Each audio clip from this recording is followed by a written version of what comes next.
우리 옆에 분과 인사하겠습니다. 사랑합니다. 축복합니다. 사랑하고 축복합니다. 우리 한국 기독교 역사에 나타난 여러분 이단 중에 보혜사 성령, 재림주, 그리고 종말에 관한 그 시기를 주장했던 다양한 이단들이 있습니다. 자칭 자기를 보혜사 성령이고 재림주고 영적인 직통 계시를 나만 받은 자라고 주장했던 사람들이 수십 명 됩니다. 한국에는. 그러면서 이들은 아주 독특한 일반 교단이나 교회 목사님들이 이야기하지 않는 것들을 많이 주장하고 신비로움의 환영들을 통해서 그들 나름대로의 정당화시키는 어떤 해석적인 것들을 많이 하게 됩니다.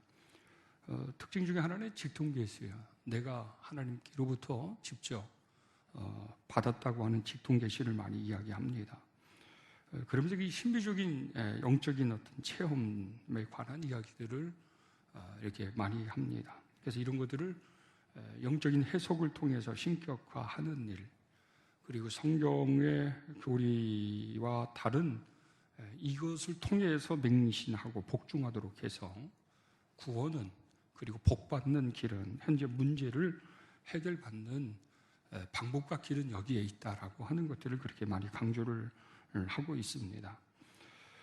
그러면서 그들의 성경의 해석은 그저 어떤 신학을 하는 사람들의 입장으로 보면은 엉뚱한 기본적인 신학의 베이스 없이 주관적인 해석과 그리고 성경 구절을 인용해서 그것으로 마치 직통계시, 하나님의 예언된 말씀인 것처럼 그렇게 주장하는 경향들을 보게 되어집니다.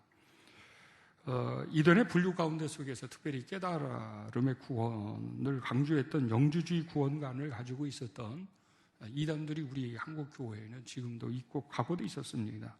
그래서 회개가 더 이상 필요 없다, 율법도 다 지나간 시대 속에 존속하는 것이었기 때문에 이 무율법주의 등을 강조하는 이 구원파 계열이 있습니다. 그리고 특별히 만약에 성경을 비유풀이를 통해서 어떤 교주를 신격화하고 교리를 정당화하는 특성을 가지고 있는 장막 성전의 계열이 존속하고 있습니다. 대표적인 것이 이만희라고 하는 분입니다. 그리고 또 안식일, 유월절을 주장하면서 성령 하나님이신 안산홍 계열의, 또 안식구 계열의 이단들이 이렇게 또 계파가 있습니다. 과거 많이 기성교인들이 부흥회도 참석했던 이 귀신을 강조하고 귀신을 통한 어떤 복음의 초현상적인 것들을 보여주면서 그 미혹에, 그 집회에 참석했던 또 이단의 계열이 있습니다. 이추석, 김기동, 박무수, 이명범, 이런 계열의 사람들이 그런 것입니다. 여러 이단들은 이러한 다양한 포교 활동을 통해서 많은 기성교인들을 이렇게 빠져들게 했습니다. 그리고 기독교의 정통에서 벗어나게 했고, 마치 새로운 생명과 진리와 그리고 복의 어떤 방법이 직통계시를 받은 자신들에게 있는 것처럼 그렇게 말하면서 많은 어지러움을 안겨다주는 경우들이 있었습니다. 이단과 비복음적인 사상에 넘어진 사람들, 그리고 그들을 향한 이 바울의 간절한 마음, 오늘 갈라디아서를 기록한 사도 바울은 이 갈라디아 교회를 향해서 지금 이 편지를 쓴 것입니다. 목적은 두 가지였어요. 하나는 당시 이 목회자를 공격을 했고, 기성교회에 대한 비판을 똑같이 오늘 일날 이단도 하는 것처럼 바울에 대해서 공격적인 성향, 특별히 바울이 어디서 신학을 하고 어디서 목사 안수를 받았고 누구로부터 위임된 권한으로 이런 일을 행한지 모르겠다고 하는 이런 어떤 목회자의 불신과 이런 비판에 대한 반론적인 강한 입지를 시작으로 이 갈라디아서를 쓰기 시작했습니다. 그래서 1절에 보면 내가 사람들에게서 난 것도 아니고 사람으로 말미암은 것도 아니고 오직 예수 그리스도와 그를 죽은 자 가운데서 살리신 하나님 아버지로 말미암아 난 사도가 된 바울이다 라고 이렇게 고백을 합니다. 모든 이단들이 지금도 보면 기성교회의 비판을 하고 목회자의 타락성을 지적을 하면서 교회에 뭔가 은혜가 떨어지며 실물이 난 사람들이 이 가짜 진리, 가짜 사랑에 붙잡혀서 넘어지게 하는 그런 방법의 대표적인 방법의 유형이었었는데, 이때 당시에도 그랬습니다.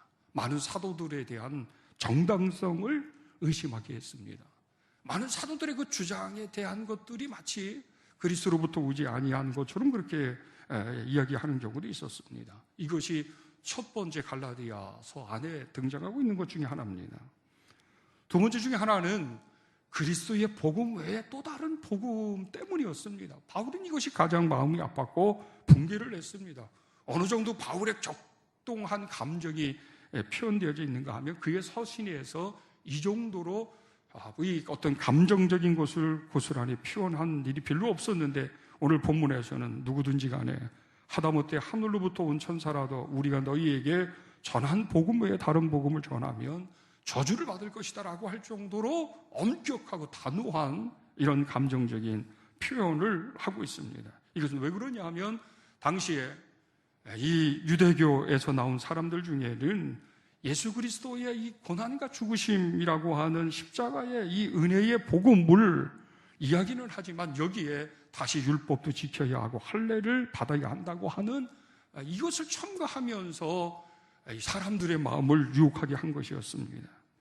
그러지 않아도 우리 선조들로부터 내려왔던 전통 속에서 좀 이렇게 심성 안에서나 간습과 풍습 속에서 유대적인 성향이 있던 사람들이 그리스도가 메시아이기 때문에 그리스도로 전향해서 그리스도의 인으로서 세워졌을 때 뭔지 사회적으로 자신 스스로도 뭔가 이게 받아들이기 힘든 죄의식 같고 정당하지 못한 떳떳하지 못함이 있는데, 여기에 할례를 이야기하고 율법을 얘기했을 때는 이것과 이것을 합한 것이라고 한다고 그러면 더 자신이 있고 더 당당할 수 있었기 때문에 그런 것에 넘어갔던 사실에 대해서 바울은 붕괴한 거예요.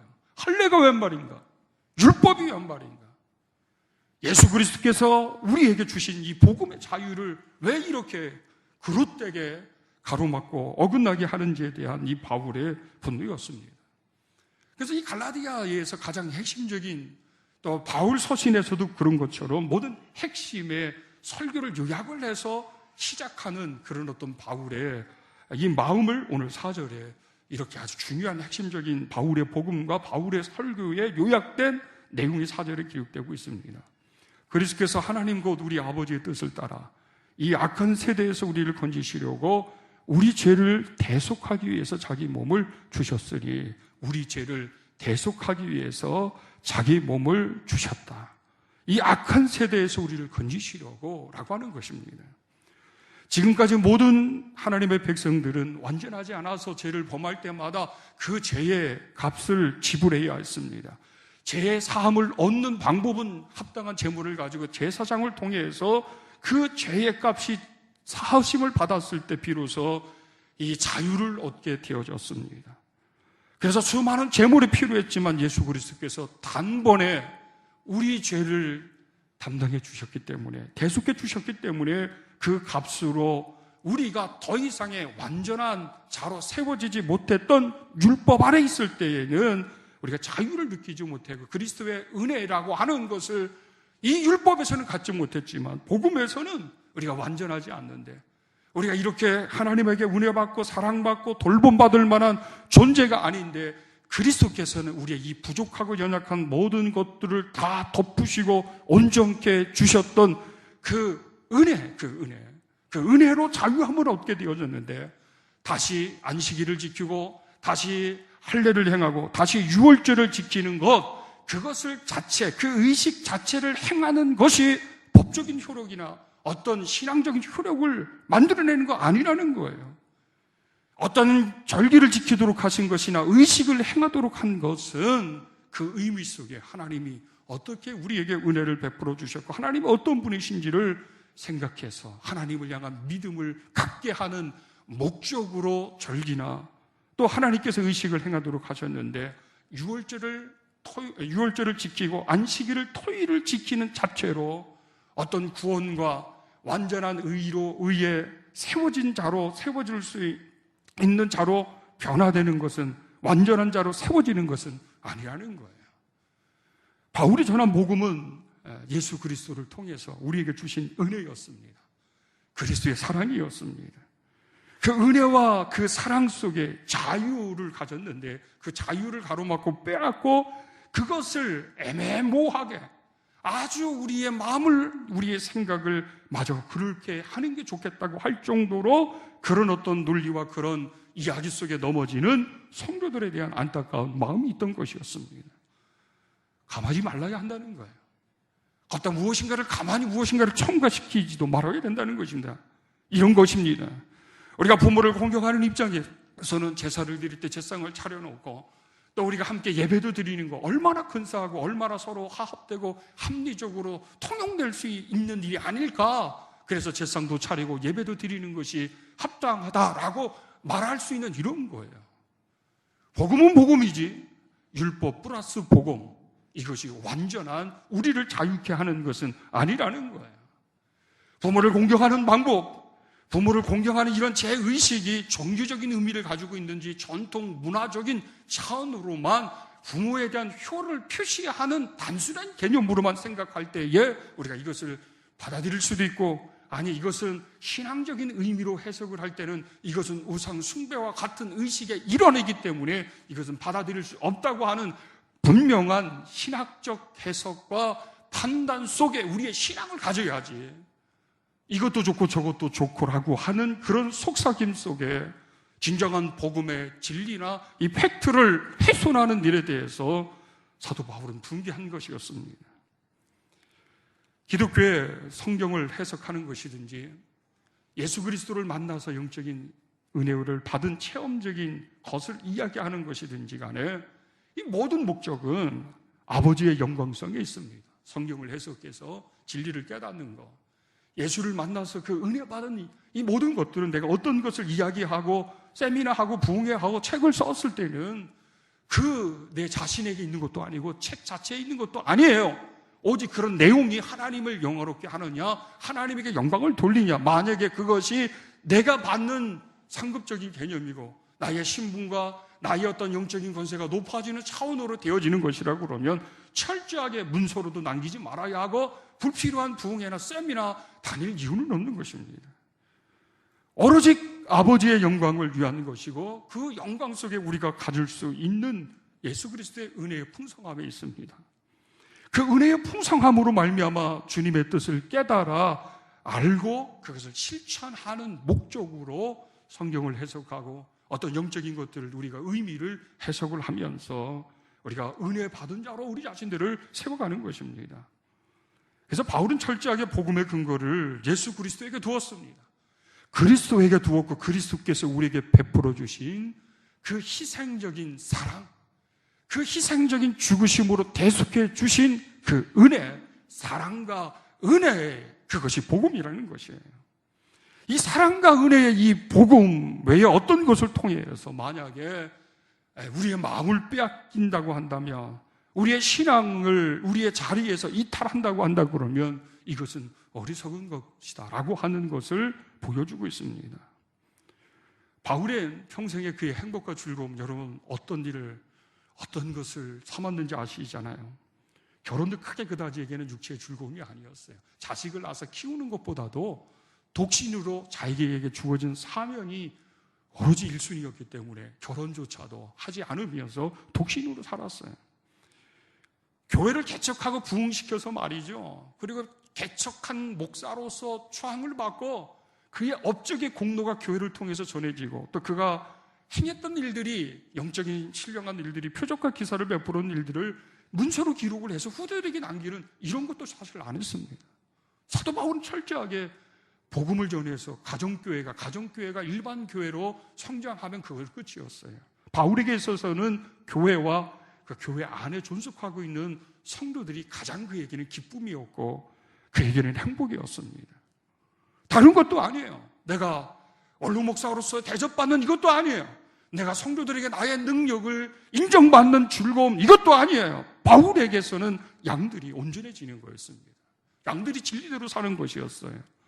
양들이 하나님의 말씀대로 살아가는 것이었어요. 그런데 다른 복음에 대한 이해와 분별력이 없이 한순간에 배교하고 무너지는 것, 그리고 가만히 다른 복음을 전하는 이런 사악한 사람들에게 있어서는 바울은 하늘의 벌 이 땅에서 용납할 수 없다고 하는 강한 경계심을 지금 보여주고 있는 것이었습니다. 철저하게 사도 바울은 그리스도 외에 아무것도 이야기하려고 하지 않았어요. 자신의 신비적인 체험, 여러분 베드로보다도 여러 사도들보다 너무 많았어요. 바울에게 있어서는 영적으로 신비의 이야기들을 너무 많이 알 수 있었어요. 바울에게 있어서는 인생에 있어서 사람들이 겪고 있는 문제들을 속 시원하게 예언도 하고, 그리고 무엇인가 길을 제시해 줄 수 있는 예지와 그런 식별력도 상당히 많은 사람이었어요. 그런데도 그런 것들이 복음은 아니라고 하는 것이었어요.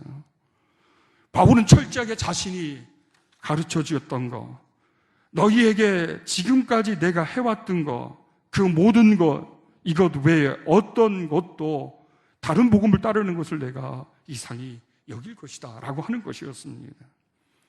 사도 바울은 그래서 철저하게 예수 그리스도의 그 은혜, 우리를 위해서 대신 죄의 값을 대속해 주신 이 그리스도의 은혜 안에서의 자유함과 감사함과, 그리고 그 속에서 갖는 그리스도의 사랑, 하나님의 사랑, 이 하나님에 대한 사랑의 풍성함, 그리고 그 하나님의 사랑 속에서 예수 그리스도께서 약속해 주신 새 약속 중에 하나님의 나라, 요한계시록에서 말씀하고 있는 이 하나님의 나라, 이 세 가지가 복음의 팩트였습니다. 예수 그리스도의 은혜, 그리스도의 그 풍성한 사랑, 그리스도께서 새롭게 약속하신 이 하나님의 나라, 이것이 복음이고 진리예요. 이것을 이야기할 때 그것은 복음의 이야기지만 이것이 아닌 다른 것을 이야기한다고 그러면 그것은 복음이 아니라고 하는 것입니다. 자신의 사도직이라고 하는 어떤 것도 이야기할 때, 그리고 복음을 얘기할 때는 오직 그리스도로 말미암아 그리스도를 통해서 라고 하는 이런 철저한 자기 이해, 자기의 정체성을 그렇게 갖게 한 것이었습니다. 하지만 오늘날 많은 사람들은 이런 복음적인 것에다가 또 다른 우리들의 체험적인 것들이든지, 아니면 내가 알고 있는 지식이든지, 또 내가 해석해낸 성경적인 그런 해석을 통해서 이 모양 저 모양으로 복음이 아닌 복음을 전하는 경향들이 많이 있습니다. 복음은, 성경은 가감되지 말아야 하는 것처럼 그런 것이에요. 예수 그리스도의 은혜 외에 다른 것을 전하지 말아야 하며, 예수 그리스도로부터 일어난 사건과 그분으로부터 받은 은혜와 그것만이 참된 복음의 원천이고, 그것이 생명이고, 그것이 진리고, 그것이 힘이었습니다. 그 외에 어떤 것도 아니라고 하는 사실입니다. 바울은 그래서 이 복음의 모든 것에 대한 확증을 어디에 두었냐 하면 성경에 두었지, 여러분 다른 것에 두지 않았어요.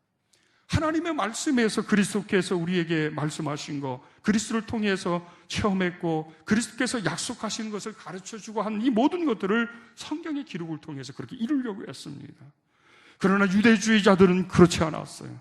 개종한 그리스도를 향해서, 유대 그리스도인들을 향해서 할례와 모세의 율법을 얘기하면서 그 규범을 통해서 뭔가 더 완벽함과 자유함을 주장하고 그렇게 얘기했는데, 그것에 사람들이 붙잡히고 그것을 받아들이는 사람들이 있었던 것이었습니다. 이런 것에 대해서 다 거부해야 하고 우리는 분별을 가질 수 있어야 합니다.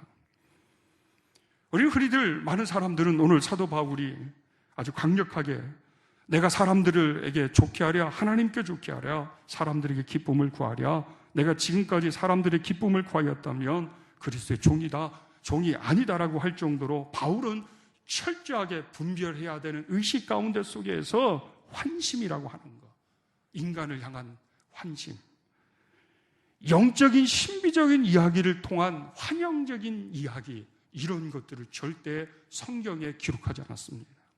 여러분 생각해 보십시오. 바울이 기록한 성경 안에 바울이 신비적으로 체험했던 체험적 이야기와 표적의 이야기들이 많이 있습니까? 여러분 없어요. 사복음서에서는 예수님의 관한 이야기들 중에 표적과 기사와 초월적 신비적인 이야기들이 많이 기록되어져 있지만, 예수 그리스도 외에 어떤 사람이 그런 일들을 행했다 할지라도 예수님이 행한 기록처럼, 여러분 사도행전부터 요한계시록에 보면 자기 자신이 예수 그리스도 안에서 행했던 그런 어떤 수많은 표적과 기사의 신비적인 이야기들을, 그리고 또 다른 영적인 신학적인 해석을 감비해서 풍부한 서신에 그런 내용을 쓰지 않았습니다. 철저하게 서신은 그리스도를 향한 신앙, 부활신앙, 철저하게 하나님의 교회 안에서 어떻게 신앙생활을 해야 하는지, 하나님께서 주신 사명과 하나님의 나라가 어떻게 임하고 그것을 어떻게 소망해야 하는지, 이런 덕목에 관한 거, 교회에 관한 거, 그리스도인이 어떻게 살아가야 하는지, 그리스도의 이 신앙을 가지고 있는 측면에서 그렇게 철저하게 전했습니다. 여기에 어떤 사람의 한심을 살려고 그는 설교를 그렇게 준비하지 않았어요. 사람의 비유에 맞춰서 새로운 호기심을 유발시키고 교회와 목회자에 대한 호기심을 갖게 행위적인 이런 메시지도 그는 전하지도 않았어요. 요즘 많은 한국교회가 이런 한심을 사는 메시지를 통해서 많은 교회와의 차별성을 갖게 하고 성도들, 목회자의 차별성을 갖게 해서 성도들이 이 목사 저 교회를 선호하고 따라가서 수평 이동하는 비복음적인 모습이 오늘 한국교회 모습 아니겠습니까? 어떤 분들은 대형교회를 분할해서 소형교회로 축소 운영해야 된다고 하는 이런 아주 모든 일반 성도들이 보았을 때 혹할 수 있는 이런 메시지를 전합니다. 재산을 우리가 사회로 환원해야 된다고 하는 이런 주장도 합니다. 그래서 성도들의 환심을 갖는 그런 이야기들을 많이 합니다. 인권도 평등도 그런 미명하에 신학적인 진보의 또 다른 성경의 해석을 통해 사회적인 공공성이라고 하는 것을 기반으로 해서 더 폭넓은 가운데 속에서 시민들로부터 성도들로부터 환심을 사게 하는 이런 메시지를 전합니다. 그러나 그게 복음이 아니라는 거예요.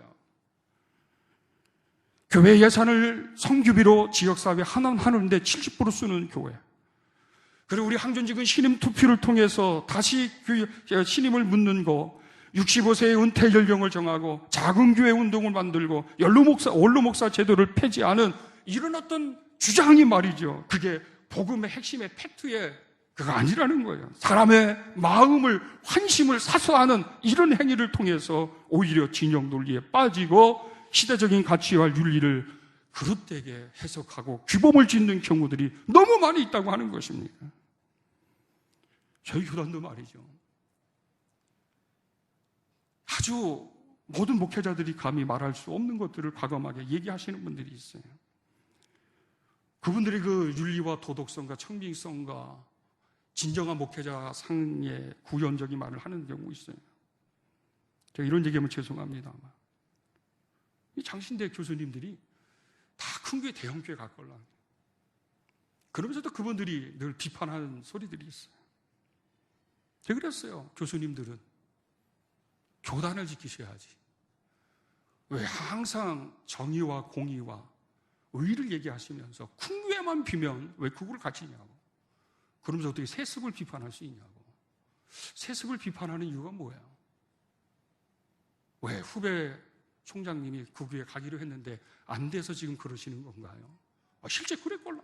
서울에 있는 모교회가 후임자로 거론된 분이 총장님이셨는데 그분이 못 가셨어요. 그러면서 난리법석을 치는 분들이 다 그런 분들이었어요. 저는 그게 이해가 안 됐어요. 내가 주장하고 외치면 나는 그렇게 살아야 돼. 본인들은 다 일찍 조기 은퇴하면서 그리고 예우받지 않는다고 하면서 교회에서 법인을 만들고 법인 만들어진 데서 노년을 그렇게 가르치고 또 다른 사역을 하고 본인들은 그런 어떤 것들을 대우받지 않아도 다 서포트 해주는 예산을 세우고 서포트 해주는 재정 있는 교인들이 있어서 가도 그렇게 하면 못할 사람도 있어요. 그런 본인만 그냥 그런 신념과 가치가 있으면 그 교회만 그런 가치로서 그런 교회상을 만들고 합의가 되어 좀 행할 뿐이지 주장해서 이것이 모범이고 이것이 진리고 이것이 복음이다라고 말할 것이 아니라는 거예요. 인간의 환심을 살려고 하는 메시지 얼마나 멋있어요. 인간이 다른 사람이 경험하지 못하는 영적인 신비적인 환영 같은 것들을 얘기하는 거 얼마나 매력적이에요. 뭔가 말이죠. 우리의 심령을, 우리의 심장을 뛰게 하고 뭔가 정신을 혼미하게 하는 이런 것들에 대한 영적 이야기들, 이런 것들에 대한 해석을 통해서 정당화시키면 얼마나 이런 매력적이에요. 그러나 그리스도의 복음은 그게 아니었어요. 예수 그리스도께서 우리를 위해서 죽으셨다. 죄의 값을 대신 지불해 주셨다. 대속의 은혜, 이 은혜를 우리 심령 안에 채우는 것이었습니다. 그 은혜 안에 우리가 자유함을 갖는 거예요. 내가 토요일날 안식을 안 지켜도 6월절을 안 지키고 유대 3대 절기를 안 지켜도 우리는 예수 그리스도로 말미암아 제사함을 얻어 그 안에 하나님의 나라를 소유한 자로서 그리스도의 은혜와 그리스도의 사랑과 그리스도의 약속, 이 세 가지가 복음의 팩트라고 한다 그러면 우리가 그곳에 다른 것이 없어도, 첨가되지 않아도, 우리의 기대치의 욕구에 충족되지 않아도 아무런 관계가 없다고 하는 것입니다. 바울의 복음은 그런 것이었어요. 그런 자유주점 것이었어요. 여러분, 지금까지 우리가 얼마나 많은 오리적인 일들을 범했는지 아세요? 제가 어릴 때 지금도 잊어먹지 않는 한 사건이 있습니다. 성경학교가 되던 초등학교 5학년 때인가였어요. 어느 단체에 와서 강사님들이 와서 3박 4일 동안 막 성경학교를 하시는데, 그때 이렇게 전도지를 나눠주면서 전도하도록 했어요. 저는 그때 그렇게 칼라로 아주 전도지를 받아본 적이 없었어요. 당시 동강교회는 시골에 있었고 늘 전도지를 그렇게 칼라, 초 어릴 때 그 전도지를 나눠주면서 읽어보도록 했고 나가서 전도하도록 했어요. 그런데 여기까지는 좋아요. 그런데 전도지를 함부로 하지 말라고 하는 것까지는 좋은데, 이런 거를 선생님들이 요구했어요. 그 전도지를 가지고 만약에 화장실에서 그 전도지를 쓰면 너 큰일 나. 똥꼬하게 썩을지도 몰라. 겁이 확 났습니다. 이 전도지 가지고 화장실에서 휴지를 쓰면 큰일 나는구나. 의도는 그런 것이었어요. 전도지 함부로 하지 말고 전도하라고 하는 거, 이렇게 이게 의도였는데 마치 그러면 큰일 나는 거예요. 이게 그냥 어떤 의도 속에서 그렇게 하려고 하시는 얘기지만, 하나님의 성경은 함부로 하면, 하나님의 이 십자가는 함부로 우리가 휘두르거나 이렇게 하면 저주를 받겠구나라고 하는 이런 어떤 두려움과 의식을 갖게 하는 거예요. 성경이 오래돼가지고 폐기 처분을 하고 십자가가 빨간색이든 흰색이든 십자가가 달려있든 달려있지 않던 간에 달려있으면 귀신이 안 오고 달려있지 않으면 귀신이 잘 오고 그런 거예요? 복음은 그거 아니걸라. 복음은 그거 아니에요. 복음은 예수 그리스도께서 우리에게 주신 은혜와 사랑과 약속된 그 자체로 얼마나 여러분 초월적이고 얼마나 자유스러운지 아세요? 해의 두려움이 없이 우리가 세워진 존재이고, 그 속에서 그의 영광성 가운데 날마다 우리가 부족하고 연약하고 모자라도 부족하고 연약하고 모자라지 않다고 우리를 인정해 주시고 돌봐주시고 이끌어 주시는 것이 복음의 은혜 아니겠습니까? 바울은 이거를 지키라는 거예요. 왜 거기다가 또 할례를 행해?